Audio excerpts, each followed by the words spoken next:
How's it going, guys and gals? This is Advanced Warrior here, and I have decided to record a video kind of off rip. I know that I've been very slacking, I've been slacking a lot when it comes to video streams and consistency, and honestly it's because of my current situation. With my household. There's nothing wrong with my house, it's just very difficult to find a comfortable time to record and stream because of my schedule and because of my family sleep schedule.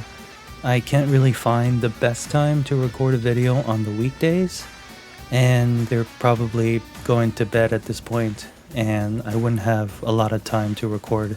Also, I really do not like how I sound when I'm trying to talk quietly and then boost my audio. I personally just don't enjoy hearing myself like that. So I'm gonna try my best, and I decided that I wanted to record a video kind of off rip. Sorry. So this is honestly the first time that I played a live game without ever recording. Every single on-site live game that I've played on Advanced Wars by Web has been recorded and or streamed, and for the first time I decided to just sit down and just play a game without the need for a camera setup or anything, and it felt kind of nice. You know, I was feeling like I'm going through some stuff and my motivation feels challenged. I think that's the best way to say it. But I decided to try to enjoy a game of Advanced Wars to, I guess, get through the day. That's probably the best way I can describe it. And yeah, this is the game that came out. I was actually under 800, not that far. I think I was 799 elo when I played this game, and I think my opponent was somewhere in the similar elo range. But yeah, this is the first time that I played a live game without recording as I played, and I guess you guys will see what happened in this game. The name of this map is called 140,000 Ways to Die, as you can see on the top here, and it is an automatic desert theme. Advanced Wars by Web has the normal looking theme. It also has the desert theme from Dual Strike, and it also has the Days of Ruin theme as well. But this kind of defaulted to desert theme, and you know, honestly, I can't complain. It's a base light, airport's in the corner, and the HQ is sort of exposed on the edge. There's a port over here that could probably have some use with a black boat. The comm towers are sort of contested, and there's a couple of cities on the corner edges and a few abundant cities kind of in the middle-ish area as well. This was a tier 1 live game, and I can't remember all the COs that were allowed and all the COs that were banned, but I have decided to try out Nell. The reason I picked Nell is because this was a base light map. I don't remember if Von Bolt was legal here or not. I can't actually remember, but I probably would have picked Von Bolt, but I thought I'd go ahead and give Nell a try, because honestly I'm kind of scared of day-to-day COs versus a CO that benefits from a superpower. It's just kind of a weakness of mine, but I went with Nell because I kind of thought that she was a sort of, decent pick for base light. There's more likeliness of teching up, so Nell could use her luck against teched up units. It's really scary to tech up against Nell because you can lose so much value from a cheap unit that she has, especially when you're even using a power Lucky Star, which is 3 stars, and Lady Luck is 6 stars. But I was told that from the opinion of another player that Nell is more tier 2, so I'm kind of at a handicap here, but we'll see. And my opponent was Tyman58, who played Sasha, and as you can see, she... Oh, I'm blocking the way. As you can see, she receives funds per property, like 100, and that can stack. So if she has 10 properties, that goes up to 11, and it does let her tech up, which I kind of thought was pretty alright for me as Nell, especially with my power, which is 3 stars. Sasha's power, Market Crash, likes more expensive powers, so she can keep denying the opponent. She could possibly still deny me my power, but if I'm able to get the charge out soon enough, then I wouldn't have to worry about the Market Crash, and I could probably have a momentum turn where Sasha's power just takes away a power, but it almost has no use if I've already used it. But yeah, I think that's pretty much all I want to say before the game starts. I am playing as Pink Cosmos. My opponent is Eclipse Noir, one of the newer armies. A little hard to see, so sorry if that's the case. Gonna bring my PNG back up. And it's not a very long game. Nothing too impressive happens, but I just kind of wanted to make a video off rip because I do like making content, but it just hasn't felt easy to do so. So without further ado, let us begin. So I start off as Nell, just infantry. My opponent immediately goes for the city here, and they build their own infantry. And I go for the immediate properties, the forward properties, instead of moving back to the city and airport, which is kind of viable, but that's what my other infantry can do. Sasha decides to go for 1 back and 1 front. Makes sense because there's no other properties in reach that they can reach in 1 turn. And that is that. So instead of going back, I decided to move forward, and I didn't actually calculate any openings. I was just fortunate enough that I was able to build a tank the next turn, because I was at 5k, now I'm down to 3k, 3 and 5 makes 8k, I can build a tank the next turn. So my opponent doesn't go for the airport, instead goes for this little 2-chain property, which kind of makes sense, honestly, can't really blame them for that. They also position themselves here, which lets them go for this property or this property. Over here would be more interesting because they could cross the mountain to get this one right away, so they have the option of 3 properties. It's good to leave your opponent guessing what they would be doing and what properties they would be capturing. So I go for the 2 on the side as well, and I go for a more further property. And like I mentioned, I position myself here, leave my opponent guessing for which properties I'm going to get. So this last infantry was very awkward for me because I wanted to put it in a spot where I could go for either 2 properties, but putting it over here is too far from this one, and putting it over here is too far from this one. So I thought I'd just commit and go ahead and maybe get the 2-chain property. And I actually have enough funds to build a tank. This infantry could probably go for a property over there and such. So day 4, my opponent is moving up. They decide to go for the single instead of the chain cap. They delay their airport capture. They delay their airport capture a little bit. Like, this infantry could have gone for this, but instead this one is going for it. And I guess they wanted an infantry to move over, this infantry to move over here, but this one can do that already, so delaying themselves on the airport a little bit, and they have enough to build themselves a tank. Maybe because they were Sasha, they thought they could get away with skipping some properties, which, I don't know, give or take.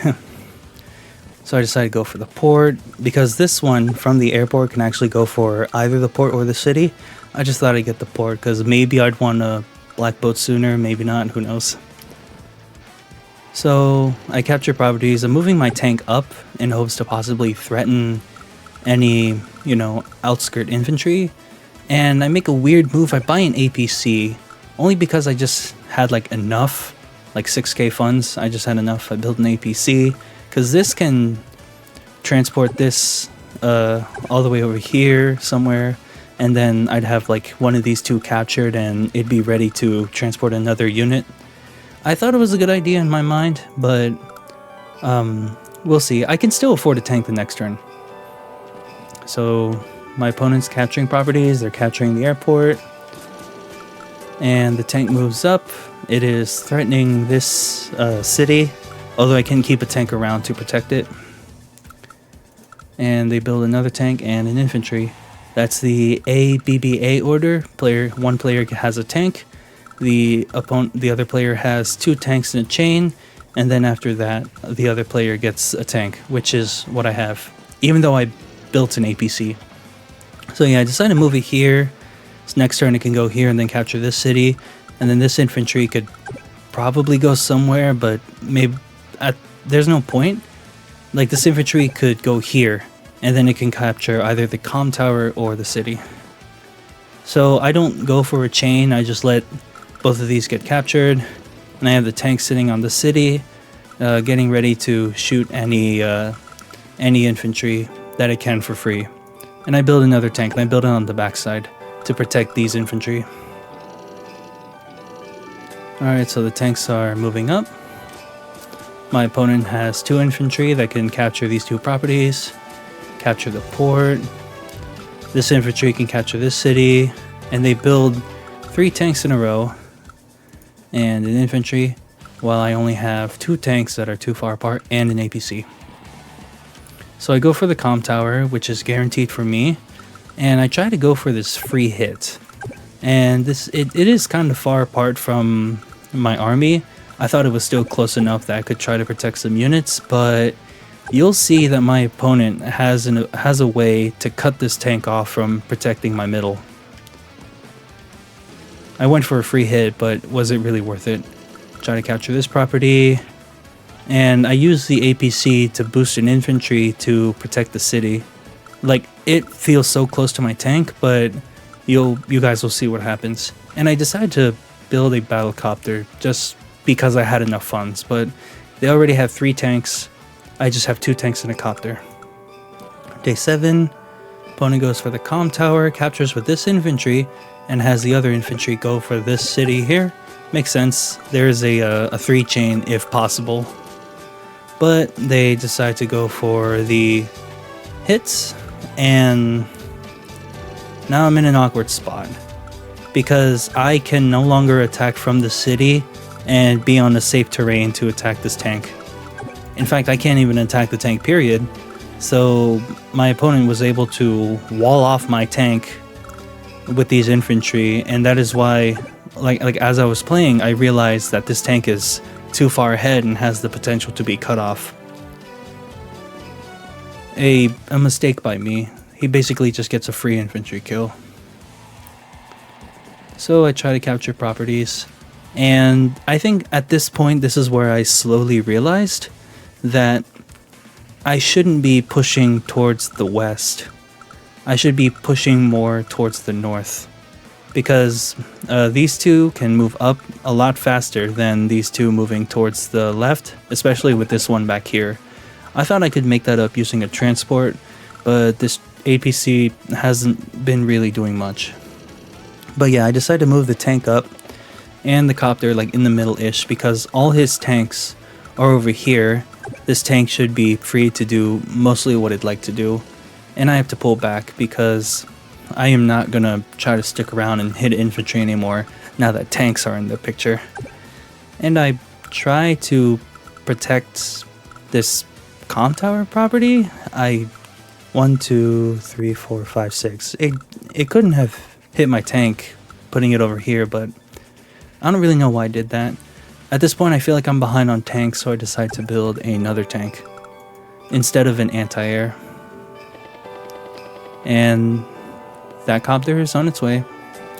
Now we both each have a comm tower, going for the infantry hit, 8 to 6.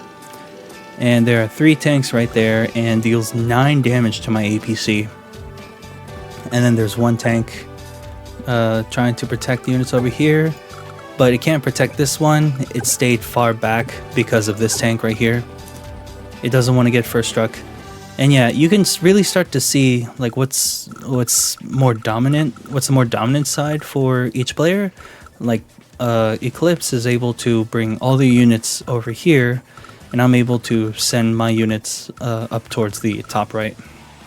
So yeah, it was a mistake sending this tank all the way over here, but this was the first time I played this map, so you know, learn and adapt, I guess. So I decide to go for that hit, and I decide to go for a 2-hit KO, which I do get because I am Nell. And I did it in this specific order, attacking with the bottom infantry first, because this infantry next turn can move over here, and then the turn after that can start capturing one of these two properties, or even this property right away. So this infantry can go ahead and get the comm tower.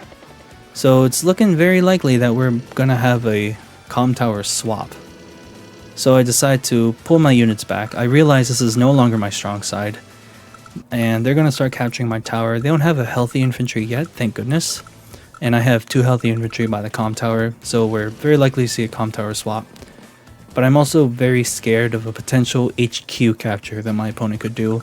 Decide to build an anti-air and a battlecopter, even though I'm like, there's 6 tanks, and I'm like 3 tanks behind my opponent, but I have an extra copter at least. I just have a near useless ABC and an anti-air ready for my opponent's copter. So tank moves up. Battlecopter is moving down. I don't see what this infantry is trying to do. I guess try to block part of it. And yeah, they're about to capture the comm tower, but thankfully it's only at 8 HP. And I could interrupt this capture with a copter, but there's a copter right there to retaliate. And yeah, I am like realizing like how costly it is to send units over here when I should have initially sent them towards the top. But I capture this property, and we're currently equal. It looks like Sasha's ahead because they have the extra 100 funds. So I think I was in the move planner here, and I positioned myself in a way where I could get the comm tower, and this tank kills the infantry, most likely because of Nell's luck. So yeah, this is very protected. I can't remember what damage this tank does. 1 second. So this tank and that. Oh, it's a roll. Yeah, it's a roll, but then 1, 2, 3, 4, 5, 6 can't really interrupt yet. And this tank cannot attack first for this tank to move in because it's already blocking. So I put my units adjacent to this tank to make it awkward for my opponent. But I think with this setup I was able to secure the comm tower, and my infantry is healthy, so I should have at least a turn with 2 comm towers, and this tank cannot be attacked by either. This pink tank cannot be attacked by either 2 tanks. So you can see I'm slowly shifting my forces towards the top because I realize that's where I'm strong. Day 10. My opponent decides to go for this hit, and they're just doing the most damage they can to infantry, and this anti-air is protecting these tanks from the copters. So it's a very awkward turn, and now they have 4 tanks over here to my 2 tanks and a copter, but they have an anti-air for my copter. So I'm really starting to feel the cost of sending units to the left first. They start positioning their units on properties, and they're moving their units in. This infantry can start capturing either of these 3. This one can start capturing this property. They build themselves a tank, infantry, and a copter. Alright, day 11. I finally capture the comm tower. They will capture this next turn. So this one turn, I have double comm tower, and I have the luck. But I decide to pull back, and I actually decide to join because I feel like I need a medium tank to protect this bottom side. Sure, there's a copter, but a copter isn't going to do much to a medium tank, and I was very concerned about my HQ. So I have 16,800, and I have the perfect amount to join a 2 HP and a full HP infantry, and I have exactly 17k for semis, fancy medium tanks. And I just move an anti-air here. It's out of range of the tanks, and it threatens the copter that's trying to hit something. And I position myself on an HQ.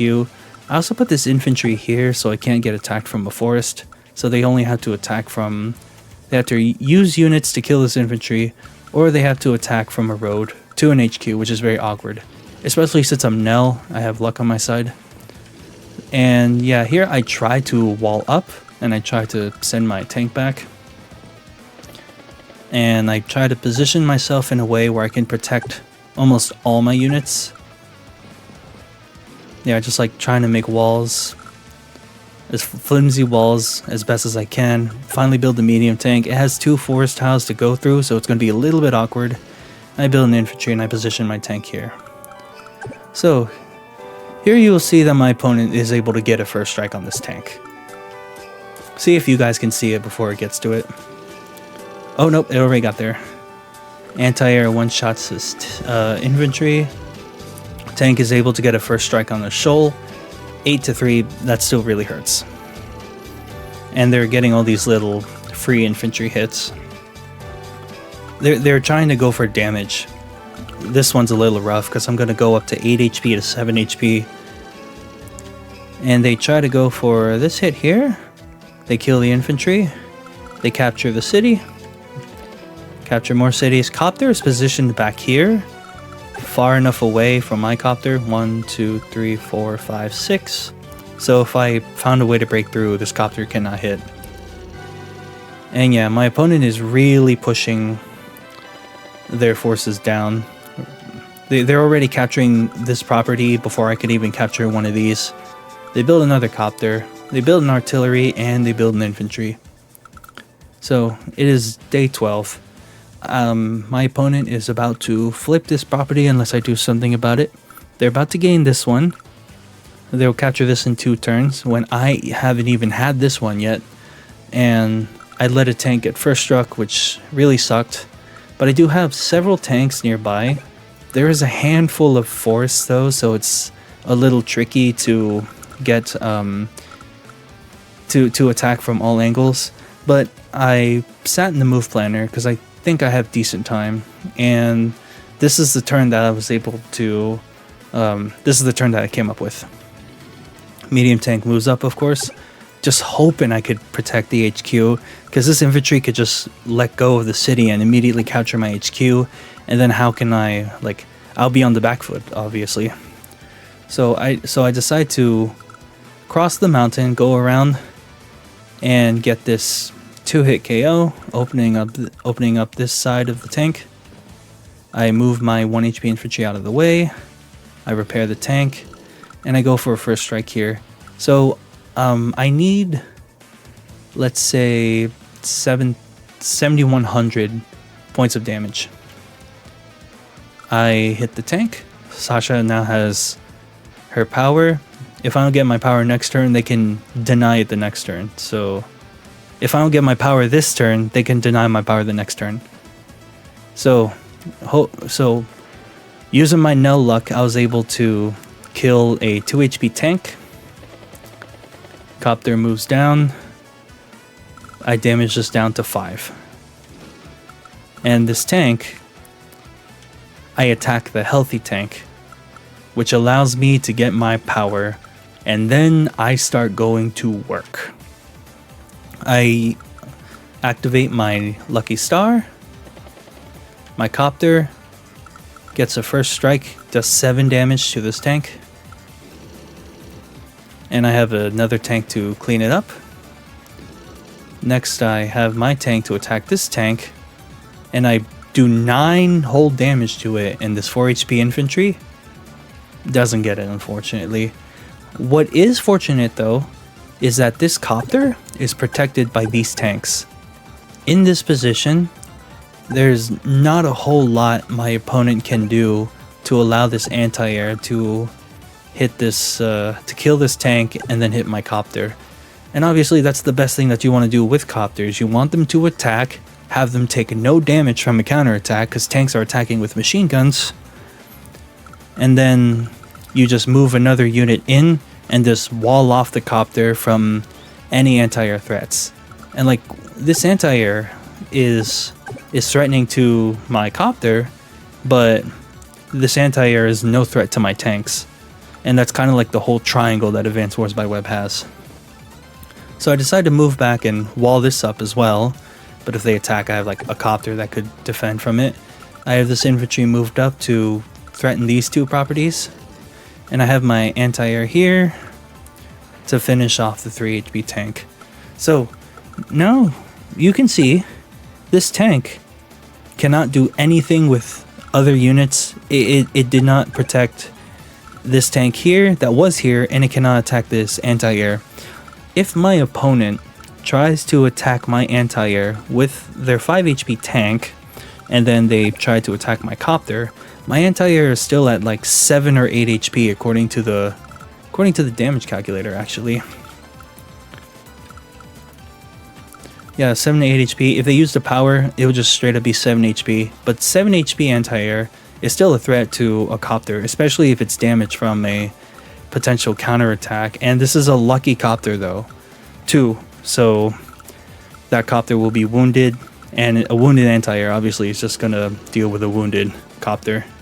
So I move this APC here because I want to transport units up north actually. I build a tank, and I build another tank. So now I am 7 tanks to my opponent's 5 tanks. And yes, this copter is exposed to this copter, and this anti-air is exposed to this tank, but it's a very weakened tank. So I am honestly pretty favored down here, and I have a medium tank and a tank coming down to deal with this reinforcing tank. So now it is day 12. My opponent actually does not do anything. The game is actually over. My opponent had like 13 minutes on the clock.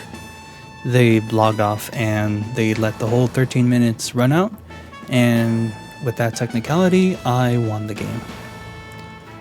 So yeah, like I said, this was my very first game where I didn't record, I didn't stream, and I sat down and played a live game, and it was fun. Like I love this game, especially this turn. Like this really sucked, but what I love about Advance Wars is that sometimes you would just have that one turn that you're really proud of, and after I sat down in the move planner for a little bit, I was able to come up with this move, and I got some really nice first strikes. Like I was able to get that kill, which felt really good. And also down here, I put myself in a winning position, making it awkward for my opponent if they ever did any possible attacks.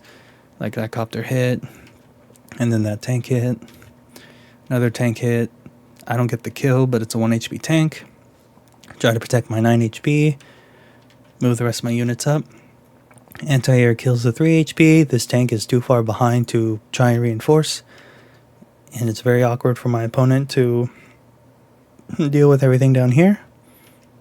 I build my 2 tanks, and yeah, kind of sucked that my opponent was, got offline, and I just sat there waiting to see if they made a turn at all, but that's not the case, and I won this very short live game in 12 turns. Like I said, I made this one off the rip, and yeah, I just basically, bottom line is I still enjoy playing this game, and inside of me I still enjoy content, but it just hasn't been easy to do that, and I feel bad for saying that, or for that even being the case, but it's a situation that I'm trying to fix, trying to make possible for myself to resume making consistent quality content. And right now, I guess this is a way to say, hey guys, I'm still here. I still have this desire in me to do exactly this. A bit low quality than what I normally had, but I hope it's something that is still digestible and something that you all can enjoy. So, what did you guys think? Did I make any costly mistakes? Was there a way that my opponent could have easily won this game? Did I make the right moves to try to even out this game? you're all free to let me know in the comments below, because I do want to get better at this game. I actually joined some Global League games. Whoops, you shouldn't be saying that. I actually decided to play some Global League games, and I'm gonna take my time and try to improve on them. This is my current Global League rankings. 311 in Standard with 934 elo, and 171 in Fog with 999 elo. Obviously, the numbers will fluctuate depending on who's active or who's inactive. But yeah, I decided to hop on a Global League. Will I have these games on the channel or not? Hopefully I do in the future. But yeah, I think that's pretty much everything that I have for you guys today on this surprise upload. Is my PNG still here? It is still here, just a full body one. Again, thank you all so much for watching this video. It really does mean a lot to me whenever I get a view, a comment, a like, or people telling me that they watch my videos. It really does put a smile on my face. And I am always, thankful and happy to be a part of this very niche called classic community. And I do not plan on leaving or quitting anytime soon.